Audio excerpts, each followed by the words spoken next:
He speaks so endearing about his family and like his grandparents. And hey, I had grandparents at one time too, and just absolutely adored them. They were my best friends.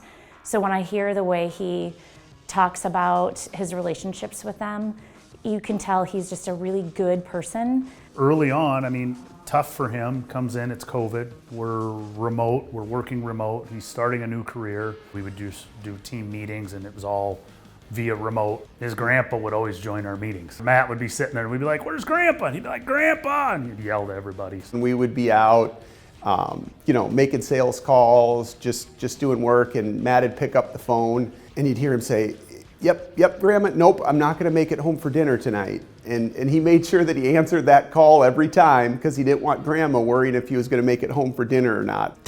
There's a lot of Tholes around the area with the same spelling. Okay. But actually when my grandma married my grandpa, he pronounces it Thole to this day, but she didn't like that. She was like, "Let's TH, so it's gonna be the sound." He is just a very charismatic, honest, genuine. I'll be there for you, like you've been there before. Yeah, it's kind of a hit. He's a leader for sure. Definitely a good leader, good champion. Steps up whenever we have new interns that come in. He's honest, he's caring. He does a lot of volunteering. Clear view of his priorities, faith, family, relationships. One of my best friends in high school, his name's Mitch Jansen. He was the man, commercial pilot at a very young age. Got his pilot's license at 16, started, he was the youngest in the world to be certified to fly this very specific type of private jet, all before the age of like 22. He was just a guy that made everybody feel welcome, no matter where he was, whether we were just hanging out or we were grabbing something to eat at a restaurant.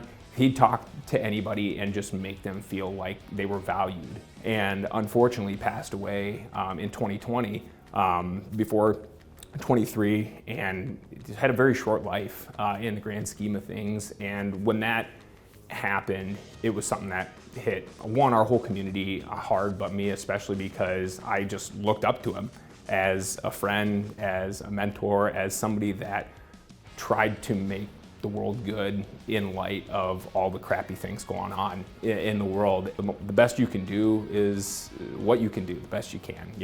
At the end of the day, you don't want to regret not talking to that person before might be the last time you see them. Don't be so quick to say no. Proud of him and looking forward to seeing what the next 10, 20, 30 years bring.